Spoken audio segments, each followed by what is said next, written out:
지난달 난방비 청구서가 도착했습니다. 당신 집의 남쪽 벽은 매년 10월부터 3월까지 매일 무료 태양 에너지를 흡수하고 있습니다. 하지만 당신은 그 에너지를 단 한 번도 모아본 적이 없습니다. 전기도, 움직이는 부품도 필요 없습니다. 냉난방 공조 HVAC 업계는 1881년부터 이 사실을 알고 있었습니다. 그런데도 당신은 집을 난방하기 위해 매년 돈을 지불하고 있습니다. 집값이나 대출금이 아니라 집안의 열기에 돈을 쓰는 것입니다. 사실 그 금액의 대부분은 당신의 은행 계좌에서 빠져나가지 말았어야 할 돈입니다. 바로 지금도 태양이 당신의 남양벽에 무료로 열을 공급하고 있기 때문입니다. 당신이 청구서에 서명하는 동안 주택 난방업계는 연간 162조 원 이상의 수익을 올리고 있습니다. 이 천문학적인 수치는 전적으로 당신의 무지, 즉 폴리카보네이트 판 한 장, 검은색 망, 그리고 벽에 뚫린 구멍 하나가 태양이 떠 있는 하루사, 6시간 동안 보일러가 하는 일을 똑같이 해낼 수 있다는 사실을 당신이 모른다는 점에 의존하고 있습니다. 당신이 매년 지불하는 것은 난방비가 아니라 무지의 대가입니다. 이를 처음 증명한 사람은 엔지니어도, 건축가도, 난방업계에서 위협으로 여길 만한 인물도 아니었습니다. 그는 조개를 연구하는 동물학자였습니다. 1877년 에드워드 모스라는 동물학자가 일본행 증기선에 올랐습니다. 피바디 과학 아카데미의 교수였던 모스는 완족동물 전문가였습니다. 그는 대부분의 사람이 전화번호를 기억하는 것보다 더 빨리 이 작은 껍질을 가진 해양동물을 분류할 수 있었습니다. 그의 직업적 세계는 분류학, 박물관, 수납장, 표본 스케치, 그리고 과학 논문으로 이루어져 있었습니다.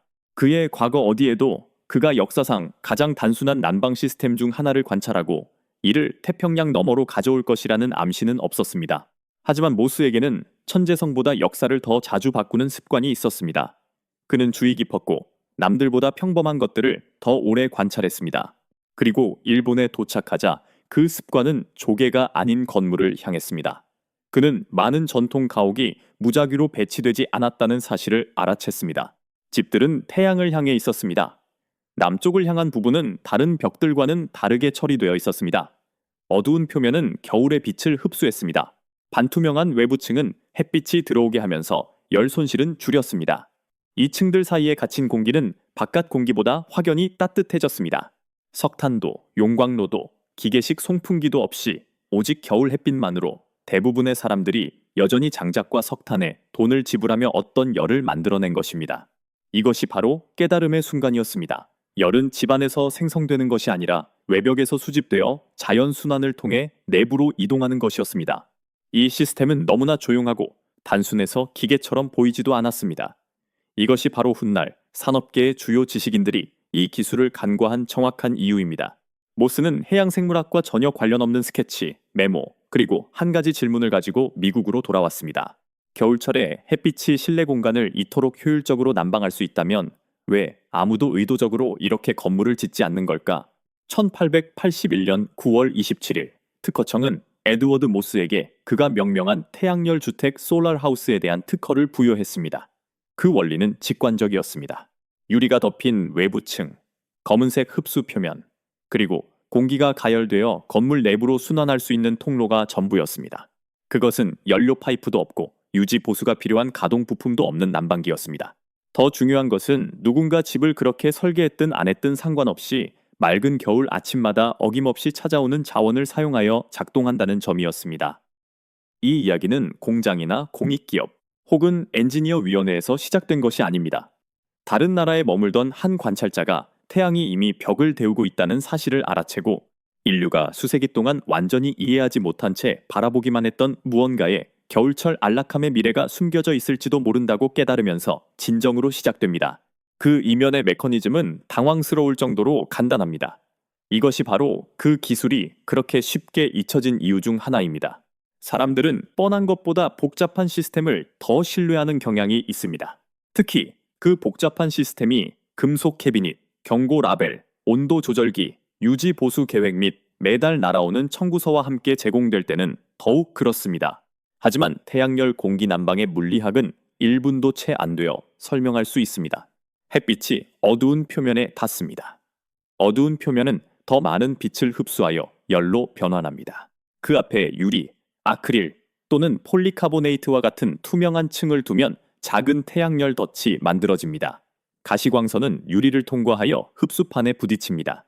흡수판이 뜨거워집니다. 그 열의 일부는 적외선 복사 형태로 빠져나가려 하지만 유리가 그 과정을 늦춥니다.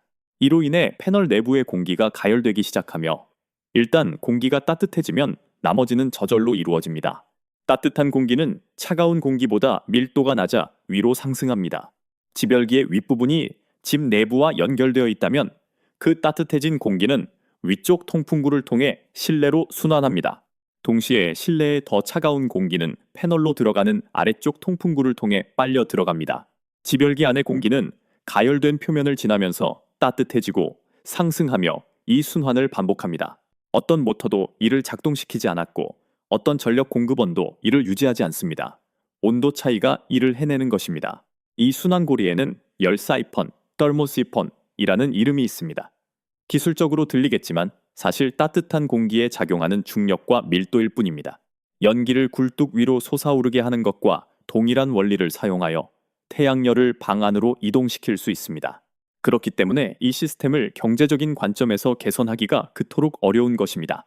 고장날 만한 부품이 거의 없기 때문입니다. 프레임, 유리덮개, 어두운 흡수판, 2개의 통풍구, 그리고 밤에 차가운 공기가 역류하지 않도록 막아주는 체크 밸브 역류 방지 댐퍼 정도만 있으면 됩니다. 그게 전부입니다. 이를 버너, 송풍기, 점화 제어기, 열 교환기, 배관 손실, 필터, 유지 보수 주기 및 잠재적인 고장 지점이 있는 기존 난방 시스템과 비교해 보십시오. 보일러는 더 시끄럽고 더 비싸며 더 복잡할 수 있습니다. 그렇다고 해서 그것이 우수하다는 뜻은 아니며 단지 수익을 창출하기 더 쉬울 뿐입니다. 태양열 공기 난방기는 많은 것을 요구하지 않습니다. 햇빛, 남향벽, 그리고 먼저 가스 계량기의 허락을 받지 않고도 이 열이 이동할 수 있다고 믿을 의향이 있는 집주인만 있으면 됩니다. 사람들이 제기하는 첫 번째 반론은 항상 똑같습니다. 듣기에는 좋지만 진짜 추운 겨울에도 실제로 작동하나요? 실험실이나 따뜻한 지역, 마케팅 브로셔에서가 아니라 집 앞 진입로에서 입김이 나오고 동트기 전에 보일러가 켜져야 하는 그런 곳에서 말입니다. 네, 바로 그런 곳에서 가장 잘 작동합니다. 남쪽을 향한 수직 지별기는 낮게 뜨는 겨울 태양을 맞이하기에 거의 완벽하게 배치되어 있습니다. 7월에는 태양이 머리 위 높이 지나가므로 벽이 직접적인 복사열을 덜 받습니다. 1월에는 태양이 하늘에 낮게 뜨기 때문에 기하학적으로 완전히 동일한 벽면이 훨씬 더 좋은 각도로 빛을 받게 됩니다. 여름에는 단점처럼 보이는 것이 겨울에는 장점이 됩니다. 열이 가장 필요한 계절이 바로 이 기하학적 조건이 최적화되는 계절입니다. 그렇기 때문에 태양열 공기 패널은 위스콘신, 온타리오, 엘버타 같은 추운 지역의 겨울에도 유용한 열을 생산해 왔습니다. 춥고 맑은 날에는 배출구의 온도가 외부 공기 온도를 훨씬 웃돌 수 있으며 한낮에는 보일러 가동 시간을 눈에 띄게 줄일 수 있을 만큼 온도가 충분히 올라가는 경우가 많습니다. 흐린 날에는 효율이 떨어지지만 완전히 멈추지는 않습니다. 산란된 태양 복사열은 여전히 유리를 통과하여 흡수판을 가열하지만 그 강도가 약할 뿐입니다. 그리고 이 모든 것을 그 단순함으로 인해 거의 불쾌하게 느껴질 정도로 만드는 또 다른 측면이 있습니다. 일부 제작자들은 상업용 흡수판 대신 찌그러뜨리지 않은 알루미늄 캔을 일렬로 세우거나 검은색 금속 망층을 사용하기도 합니다. 그 목적은 시스템을 예쁘게 만드는 것이 아니라 더 큰 가열 표면과 더 난류적인 공기 흐름을 만들어 공기가 태양에 의해 가열된 물질과 더 오랜 시간 접촉하도록 하는 것입니다. 접촉 시간이 길어질수록 열전달이 많아지고 위쪽 통풍구를 통해 더 뜨거운 공기가 나오게 됩니다. 밝은 2월의 어느 아침, 차고에 있는 은퇴한 정비사를 상상해 보십시오. 오래된 나무 프레임, 투명한 폴리카보네이트 앞면, 안쪽에 쌓아 올린 검은색으로 칠해진 캔들, 가장자리에 바른 실리콘, 그리고 벽에 뚫린 위아래 2개의 구멍. 그는 연구비, 인허가 컨설턴트 또는 연구팀이 있어서가 아니라 그저 호기심 때문에 어느 날 오후에 그것을 만들었습니다. 오전 중반쯤 되면 위쪽 통풍구에서 온도계를 2번 확인하게 만들 정도로 뜨거운 공기가 뿜어져 나옵니다. 정오쯤 되면 바깥 날씨에 비해 차고 안은 예상보다 훨씬 따뜻해지고 가스보일러나 라디에이터는 평소보다 훨씬 오랫동안 조용히 멈춰 있습니다. 그 순간이 바로 이 아이디어가 더 이상 단순한 이론이 아니게 되는 때입니다. 손으로 열기를 느낄 수 있고 버너 소리가 나지 않는 것을 들을 수 있으며 가스 계량기가 느려지는 것을 볼 수 있습니다. 경제적 데이터를 바꾸기 위해 수제 패널이 집 전체를 난방할 필요는 없습니다. 겨울철 일일 난방 수요의 아주 적은 부분이라도 대체할 수 있고 유지비가 거의 들지 않는 상태로 해마다 그 기능을 계속한다면 기존 시스템과의 비교는 잔인할 정도입니다. 시스템이 마법 같을 필요는 없습니다. 단지 그것이 대체하는 연료보다 저렴하기만 하면 됩니다. 그리고 햇빛은 무료로 제공되기 때문에 이는 아주 쉽게 넘을 수 있는 문턱입니다. 이것이 그저 기발한 착오 프로젝트에 불과했다면 산업계는 이를 단순한 취미로 치부해버렸을 것입니다. 하지만 그렇지 않습니다. 알루미늄 조각으로 창고를 데우는 동일한 원리가 공장, 창고, 학교, 군사시설 등 에너지 성능이 측정되고 감사되며 중요하게 다뤄지는 규모에도 적용됩니다. 1990년대 초 캐나다의 엔지니어들은 이 개념을 흔히 솔라월로 알려진 상업용 시스템으로 탈바꿈시켰습니다. 건물의 태양을 향한 쪽에 구멍이 뚫린 검은색 금속 외피를 설치한 형태입니다. 이 시스템은 실내 공기를 데우는 대신 외부에서 들어오는 환기용 공기를 미리 데웁니다. 햇빛이 금속 외장재를 가열합니다. 환풍기가 수천 개의 미세한 구멍을 통해 바깥 공기를 빨아들입니다. 그 공기가 뜨거운 표면을 지나면서 건물 환기 시스템으로 들어가기 전에 열을 흡수합니다. 이로 인해 메인 난방 설비의 부하가 줄어듭니다. 이것이 집의 수제 패널보다 덜 극적으로 들릴지 몰라도 경제적으로는 매우 중요한 문제입니다. 대형 건물은 엄청난 양의 외부 공기를 유입시킵니다. 추운 기후에서 그 공기를 가열하는 것은 상업시설 운영에서 가장 비용이 많이 드는 부분 중 하나입니다. 솔라월이 맑은 겨울날마다 이 부하의 아주 적은 비율이라도 줄일 수 있다면 연간 절감액은 상당해집니다. 그렇기 때문에 이 기술이 조립공장, 물류센터, 항공시설, 학교 및 정부 청사에서 사용되게 된 것입니다. 이 기술은 관리자들이 이념보다는 연료 소비, 유지 보수, 그리고 투자 회수율에 더 신경을 쓰는 곳에 등장했습니다. 산업계 사용자들은 낭만적이라서 시스템을 설치하는 것이 아닙니다. 그들은 철저한 분석을 견뎌내는 수치적 이점 때문에 시스템을 설치합니다. 군대는 또 다른 사실도 이해했습니다. 난방은 단순한 공과금 지출이 아니라 일종의 의존성이라는 점입니다. 물류가 국가방위의 일부가 될 때 배달되어야 하는 연료 1리터, 구매해야 하는 열 단위 하나, 에너지 공급망의 모든 취약점이 훨씬 더 중요해집니다. 패시브 태양열 수집을 통해 난방 부하의 일부를 줄일 수 있는 건물은 운영비가 저렴할 뿐만 아니라 외부의 교란에도 덜 취약해집니다. 그래서 여기에 무시할 수 없게 된 모순이 있습니다. 이 기술은 공장에 적용할 만큼 훌륭했고 엔지니어들이 진지하게 고려할 만했으며 군대에 유용할 만큼 충분했습니다. 환상에 투자하지 않는 기관들에 의해 추운 지역의 커다란 벽에 설치되었습니다. 그럼에도 불구하고 평범한 주택 소유자들은 이에 대해 들어본 적 없이 자랐습니다. 이것이 대규모로 실패했기 때문이 아니라 그 대규모 적용이 대중의 인식으로 이어지지 않았기 때문입니다. 이 시스템으로부터 조용히 이익을 얻은 기관들은 그것이 어떻게 작동하는지 대중을 교육하는 일에는 관심이 없었습니다. 태양열 공기 패널은 문제의 한 부분을 훌륭하게 해결합니다. 태양이 빛나는 동안 열을 공급합니다. 하지만 당연하게도 몇 시간 후 보통 해가 질 무렵이 되면 의문이 생깁니다. 하늘이 어두워지고 벽이 더 이상 열을 모으지 못하게 되면 어떻게 될까요? 여기서 패시브 태양열 디자인은 다음 단계로 나아갑니다. 단순히 공기만 데우는 대신 일부 시스템은 추결제 터멀 매스를 가열합니다. 전형적인 방식은 조적, 콘크리트, 돌 또는 물이 가득 찬 용기로 만든 두꺼운 남양벽을 어두운 색으로 칠하고 그 앞에 약간 떨어진 거리에 유리를 덮는 것입니다. 낮 동안 햇빛은 유리를 통과하여 어두운 표면을 가열합니다. 그러나 벽은 그 에너지의 대부분을 움직이는 공기 형태로 방 안으로 즉시 보내는 대신 저장합니다. 그런 다음 해가 지고 외부 온도가 떨어지기 시작한 후 시간이 지남에 따라 저장된 열이 내부로 이동하여 생활 공간으로 방출됩니다. 가벼운 지별기는 지금 당장 열을 제공합니다. 추결제가 있는 벽은 나중에 열을 제공합니다.